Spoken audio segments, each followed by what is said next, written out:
The negotiations in Miami with the American side are proceeding constructively.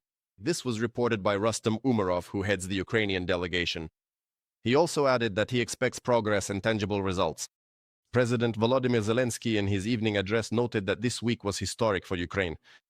And the next week, despite the Christmas holiday, will be no less intense in the diplomatic arena. Now, we are going through the Ukrainian process. Right now, the Ukrainian negotiating team is working in Florida. Today, there are more meetings with the American delegation, with representatives of the President of the United States, Donald Trump. Work continues on documents regarding the end of the war, security guarantees, and reconstruction.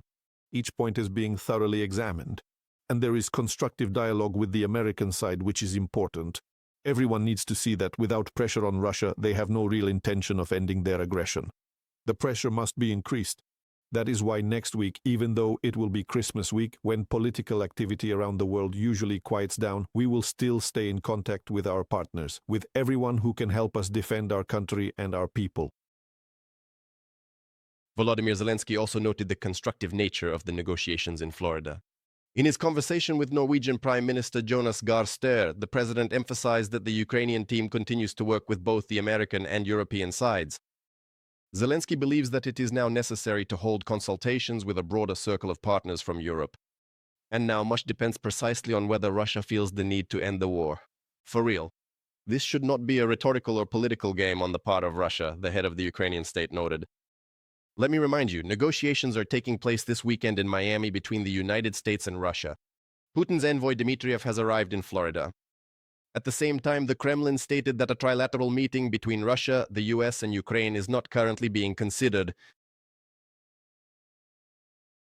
Putin, the main reason why Russia's war against Ukraine has not ended yet. This was stated by NATO Secretary General Mark Rutte in an interview with Bild. According to him, the Russian dictator is willing to continue sacrificing millions of his own citizens while not achieving any real success on the battlefield. Rutte believes that the head of the Kremlin is obsessed with the war, and that is precisely why making him stop is such a difficult task.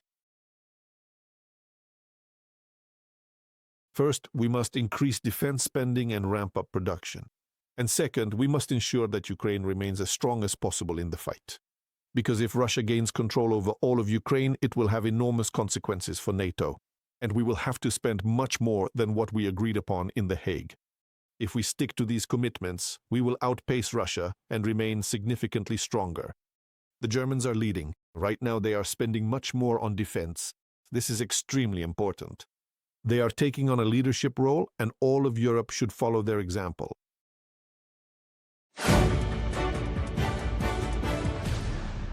Ukraine is documenting yet another war crime committed by the Russians against civilians.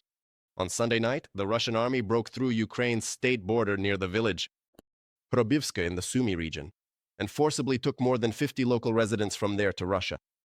Most of them were women and elderly men. According to Dmytro Lubinets, the Ukrainian Parliament Commissioner for Human Rights, these people are being held without access to means of communication, and not in proper conditions. I immediately contacted the Commissioner for Human Rights in the Russian Federation, demanding information about the whereabouts of the illegally deported Ukrainian citizens, to report on the conditions of their detention and their urgent needs, as well as to take measures for their immediate return to Ukraine. I also sent a letter to the International Committee of the Red Cross, calling on the international community to provide a proper legal assessment of the actions of the Russian Federation and to use all available mechanisms of influence to stop the illegal deportations of Ukrainian civilians. The Ukrainian Parliament Commissioner for Human Rights on Telegram. Ukraine's Minister of Foreign Affairs, Andriy Sybiha, also appealed to the international community. Commenting on the deportation of Ukrainians from the border village, he emphasized that Russia must return all Ukrainian citizens who have been abducted, both today and previously, including children. With such medieval raids, Putin's Russia shows that it is no different from terrorist groups like ISIS, Boko Haram, or Hamas. This war crime is already being prosecuted in Ukraine and must also receive a response at the international level. This underscores the constant threat to life near Russia. That is precisely why Ukraine needs a real, lasting peace. Living next to terrorists requires strength and reliable security guarantees. Andriy Sybiha, Minister of Foreign Affairs of Ukraine, on the social network X. The army of the aggressor country does not stop terrorizing peaceful cities in Ukraine, and the south of the country suffers especially. During the day, the Russians shelled Kherson again. Apartments in a high-rise building caught fire. Odessa region is also under attack every day. The main targets there for the Russian occupiers are civilians and civilian infrastructure. Nikita Skoblikov looked into the situation in the region. 1,300 attack drones, nearly 1,200 guided aerial bombs, and 9 missiles of various types. That's how many Russia launched at Ukrainian cities this week, President Volodymyr Zelensky reported. The main strike hit southern Ukraine. In particular, the city of Odessa was affected. Relevant services are working non-stop to restore electricity and water to civilians' homes. I understand in detail what is happening there.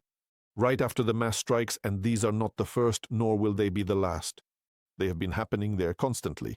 We held several meetings online and over the phone. The commander was tasked with quickly implementing temporary infrastructure solutions so that people would have access to all essential needs at the very least, from food to fuel, medical supplies, and so on. Among the Russian targets in southern Ukraine was a bridge near the village of Mayaki in the Odessa region. Notably, the aggressor country attacked it with 15 strike UAVs, as well as a ballistic missile with a cluster warhead. These details were shared by Ukrainian expert in radio electronics and communication systems, Serhiy Beskresnov. He added that such strikes were aimed primarily not at the bridge itself, but at the people nearby and those repairing the structure. After all, a cluster munition won't damage the bridge, but it will seriously harm people. In the course of the week, we will deploy 2 alternative logistics routes. One will be permanent and the other will be another pontoon bridge. This is a short-term perspective, and within 2 months we will create 2 more additional alternative routes to increase transport support for both sides. The Dniester River. Oleksiy Kuleba, Minister for Communities and Territories Development, speaking with journalists. They've been coming more frequently, unfortunately, but it's quite easy to explain. There are simply no other options somehow. They have no other way to influence our region. I mean the south, because they can't show any successes on land in our direction. Naturally, they have 3 serious obstacles on the way to Odessa. These are the Dnipro, the Southern Bug, and the Telegal estuary. There's also no way to come from the sea because that's not a separate type of operation. It can only be carried out together with a land operation. There have been serious losses of large landing ships. In connection with the increased terrorist attacks on the civilian infrastructure of the Odessa region, 2 checkpoints on the border. The Moldovan-Ukrainian border checkpoints are operating in a special mode. The Moldovan border police have advised citizens to refrain from traveling towards Odessa. The border police have advised citizens to refrain from traveling towards Odessa. The agency emphasized that leaving Moldova through the checkpoints, Palanka, Mayaki, is only permitted for Ukrainian citizens. Another condition for departure is that the vehicle must not weigh more than 7 tons. There are no restrictions on travel towards Bilhorod-Dnistrovsky. From a publication by Newsmaker. I immediately contacted the Commissioner for Human Rights in the Russian Federation with a demand to provide information about the whereabouts of illegally deported Ukrainian citizens, to report on the conditions of their detention and their urgent needs, as well as to take measures for their immediate return to Ukraine. I also sent a letter to the International Committee of the Red Cross, Dmytro Lubinets, the Commissioner for Human Rights of the Verkhovna Rada of Ukraine, on Telegram. Let me remind you, an international body has been established in The Hague that will consider the decision on paying reparations to Ukraine for the damage caused by Russian military aggression. We're talking about tens of billions of euros. The establishment of an international commission to review claims for Ukraine was officially approved on December 16th at a conference in The Hague. And already on December 20th, Greece became the 35th country to sign the Convention on the establishment of an International Compensation Commission to review claims regarding the damage caused to Ukraine.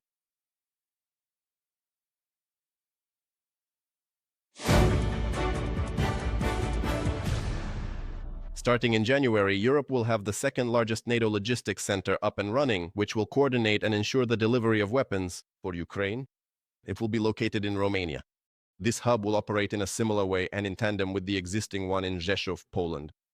In this way, NATO will be able to double the volume of transit and military aid that partners are supplying to Ukraine. In particular, this also applies to the Pearl mechanism, under which the US sells weapons for Ukraine and European countries pay for them. In Russia's Rostov region, a key railway supply hub for the Russians has been paralyzed. In Bataisk, the relay cabinets of the main logistics hub of the Russian army have burned down. According to Atesh, most of the supplies of weapons and personnel to the southern front line pass through it. Now, military cargo has come to a halt en route, and the planning of the PID operation is under threat of disruption. In the last 2 weeks, the Russian army has changed its tactics in the Pokrovsk direction and is increasingly using armored vehicles for assaults. Experts explain that the Russians are trying to advance under the cover of dense fog. Just today, a quarter of all battles took place in the Pokrovsk sector of the front. In total, the General Staff of the Armed Forces of Ukraine counted 93 of them. How will Russian generals use their army in the Sumy direction, and why are the occupiers trying to destroy the energy sector and civilian infrastructure? Turu, Odessa region? Find out more next. 20 FPVs in 2 minutes. The Russians continue their intense attacks in Pokrovsk, Donetsk region. Ukrainian paratroopers have published rare footage of the fighting in the city. While moving through a residential area, Ukrainian armed forces soldiers found themselves in a real swarm of Russian FPV drones. The soldiers emphasized that drones were taking off every 3 seconds. And for 2 minutes straight, the enemy launched almost 24 UAVs at the paratroopers. Russian forces continue to put intense pressure on our defenses in Pokrovsk. To achieve their objectives, the enemy is using their entire available arsenal. In particular, there were massive FPV drone attacks on a single target trying to burn out everything alive. Despite the intensity of the attack, the Sikislav paratroopers suffered no casualties. After the shelling ended, our group continued to carry out its combat mission. From the reports of the General Staff of the Armed Forces of Ukraine on Telegram. Since the beginning of the day, the Russians have tried to break through Ukrainian defenses 93 times. A quarter of all battles took place in the Pokrovsk sector of the front. In total, the invaders attacked in 13 directions. According to the General Staff of the Armed Forces of Ukraine, the enemy launched 14 assaults in the Kostyantinivka sector of the front. Another 12 attacks by the occupiers were repelled in the southern Slobozhansky direction, and a dozen assaults were stopped at the Oleksandrivka bridgehead. They tried to advance toward Kostyantinivka, and from the north and the south, and an entry into Kostyantinivka from the center. The enemy has been stopped and of course has no prospects for an offensive. And right next to it, we're talking about the Oleksandrivka direction. This is also a very hot spot. Here they're trying to advance from the south in order to encircle the Mirnorad-Pokrovsk agglomeration. Well, on the other hand, attempts from this sector toward Dmitrivsk have not been successful. We are holding our positions. Intense fighting continued. And in fact, we have neutralized this entire multi-pronged approach that they tried to use for new attacks. In the Huliaipol direction, the Russians launched assaults near Huliaipol, Varvarivka and Zeleny, and the Ukrainian armed forces repelled 3 more attacks each on the Orikhiv and Pridniprovsky sections of the front. But in addition to targeting the positions of Ukrainian troops, the Russian army continues to carry out massive shelling of civilian infrastructure. In particular, they are targeting the logistics and energy infrastructure of the Odessa region. The naval forces explain that the Russians have no other options left to influence the region. They are unable to achieve any success on land in our direction. Naturally, they face 3 serious obstacles on the way to Odessa: the Dnipro, the Southern Bug, and the Kirishsky Liman. They also have no way to approach from the sea, because that's not a separate type of operation. It can only be carried out together with a ground operation, and besides, they've suffered serious losses of large landing ships. The Russian army has also made no breakthroughs in the northeast of Ukraine. In the Sumy direction, analysts note that the enemy will use this section of the front as part of a 1,000 cuts tactic. That is, to distract the attention of the Ukrainian General Staff from the main direction of the Russian offensive in Donetsk region. A certain lull in the Sumy direction was primarily due to the redeployment of the most professional and capable Russian army units from the Sumy direction, specifically to Pokrovsk. This includes the 155th Marine Brigade, and accordingly the 710th Brigade as well. In other words, these are the most combat-ready units which were redeployed from the Sumy direction to the main direction of the Russian offensive. Russia has lost almost 1,197,000 soldiers in 4 years of full-scale war against Ukraine. According to the Ukrainian General Staff, just in the past day, the defense forces eliminated 1,130 occupiers. They also destroyed 2 tanks and an armored vehicle, more than a dozen artillery systems and 116 drones. Nearly 70 units of vehicles and special equipment were turned into scrap metal.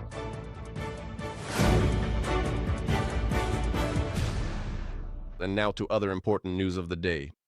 Swedish authorities have conducted a search on a ship whose owner is suspected of transporting weapons. This was reported by Swedish media outlets. It is known that the container ship Adler belongs to a Russian company that is under US and EU sanctions. The reason for the search is that ships from this company transport ammunition from North Korea, which Russia subsequently uses in the war against Ukraine. In the occupied territories of Ukraine, Russians continue to oppress local residents. In particular, they are tightening control over mobile communications in the Donetsk region. This was reported by the Ukrainian Center for National Resistance. People are complaining about kilometer-long lines at mobile operator service points. The reason for this is the mass blocking of numbers and the forced re-registration of SIM cards. Representatives of the occupation authorities explain the data updates as compliance with so-called security measures. However, according to analysts, this is an element of total control over communications among the population in the temporarily occupied territory. Blocking numbers without transparent grounds and requiring personal presence for verification creates artificial administrative chaos and makes access to communication dependent on the decisions of the occupation authorities. From the statement of the Center for National Resistance of the Special Operations Forces of the Armed Forces of Ukraine, this year Russia has spent 20% more on the war against Ukraine than it had planned. This was reported by the Ukrainian Center for Countering Disinformation. According to estimates by the Russian Ministry of Defense, total military expenditures will reach nearly $200 billion, which is $30 billion more than was originally allocated in the country's budget. On average, a week of war against Ukraine costs Russians nearly $3 billion. Additionally, the regions of the Russian Federation bear the burden of payments to contract soldiers, compensation to the families of the deceased, treatment of the wounded, prosthetics, and funerals. The effects of inflation and the war have reached Russians' holiday tables. People are now forced to save even on gifts. This was reported by the Russian publication Kommersant, citing the results of a survey by the Avito service. This time, Russian citizens plan to spend half as much money on the New Year holiday as they did last year. More details in the report by my colleagues. Wow, flour has gotten so expensive, guys. 2 kilograms cost 150 rubles. It used to be 80. Red caviar on the New Year's table. Most Russians definitely won't be seeing any. With an average price of 10,000 rubles per kilogram, for many it has become a luxury. Economic stagnation has led to a total increase in prices, which means the New Year's table will be modest. This is acknowledged not only by residents of the regions, but also by those in major cities like Moscow and St. Petersburg. Almost half of Russian companies have cancelled their New Year's corporate parties, mainly due to a lack of funds. 2/3 of the population, they have already felt all the delights of a wartime economy in their wallets. 16% of individuals feel relatively okay, although even among these particular people, if you delve a little deeper into their circumstances, they do not truly feel that well either, primarily because significantly high interest rates have indeed made so-called durable goods and especially new cars much, much less affordable for them. The analytics service Check Index, which tracks and publishes data on Russians' actual spending, has calculated the costs of preparing the classic New Year's salad olivier. On average across Russia, the cost of the dish will be 573 rubles for 4 people. This is 5% more than last year. Russian citizens will significantly cut their spending on New Year's celebrations amid the country's difficult economic situation. This was reported by the Russian publication Kommersant. On average, Russians plan to spend 14,000 rubles, according to a survey conducted by Avito. Compared to 2024, expenses will be cut almost in half. Back then, people were planning to allocate 26,000 rubles for the celebration. This is the beginning of a crisis, a full-scale crisis, primarily a budgetary one. First and foremost, everything related to state revenues. This is already a crisis. Going forward, 2026 will continue this trend. And most importantly, incomes are falling and the sanctions are working. Oil revenues are decreasing because oil prices are falling. The Central Bank of Russia has lowered the key interest rate to 16%, as experts had previously predicted. This is already the 5th rate cut this year. Until June, it had been at 21% for more than 7 months. This is the highest level since the early 2000s. Analysts note that real inflation in Russia is not 6% but 20%. In the third quarter, prices in the country rose by 6.5%. This is higher than it was in the second quarter, 4.4%. The fact that for 2 years the central bank has been unable to curb inflation, despite the prohibitive nature of the interest rates, is truly an unprecedented situation. Interest rates have been even higher before, and even after the war began, the central bank raised the rate to 20%, and at the end of 2024 to 21%. So in other words, this record was broken, but there has simply never been such a prolonged period of high rates. Due to record spending on the military-industrial complex and the war, as well as a budget revision towards a larger deficit, the budget gap of the Russian Federation is expected to reach up to 5,700,000,000 rubles by the end of the year, which is 12 times more than in 2024. This is what experts are noting. Due to the increase in tariffs and value-added tax at the beginning of 2026, the Russian economy will have to endure an acceleration of inflation, warned the head of the Central Bank of Russia, Elvira Nabiullina. According to Nabiullina, this year the rate of price growth in Russia has slowed to a 5-year low below 6%. But the increase in VAT could significantly affect prices in the coming months, she said. Some companies have already started adjusting prices in December in anticipation of this, but the main impact is still ahead, Nabiullina warned, adding that the reduction of the key rate will not happen on autopilot. From a publication by the Moscow Times. Experts say that Russian businesses will compensate for economic losses by increasing the cost of their products. Starting from January 1st, analysts are forecasting price increases for consumer goods, real estate, and education. In addition, most of the taxes will be going to the center, which will drain the regions of the Federation. According to Rosstat statistics, as of the first quarter of 2025, 11 million Russians are living below the poverty line. This is more than 8% of the population. Russians themselves estimate the poverty threshold to be much higher than the official figure. One of the few categories of the population that does not experience a lack of money and does not cut back on purchases is officials, oligarchs, and people from Putin's inner circle. Victoria Chistyukina for Freedom TV channel.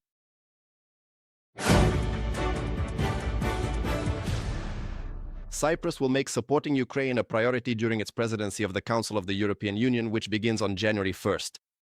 This was stated by the country's president, Nikos Christodoulidis.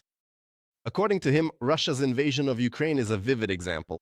It has demonstrated the need to strengthen the European security architecture and the EU's defense capabilities. And today, Ukraine is the first line of defense for Europe. In the next 6 months, supporting Ukraine will remain a priority for the Cypriot presidency.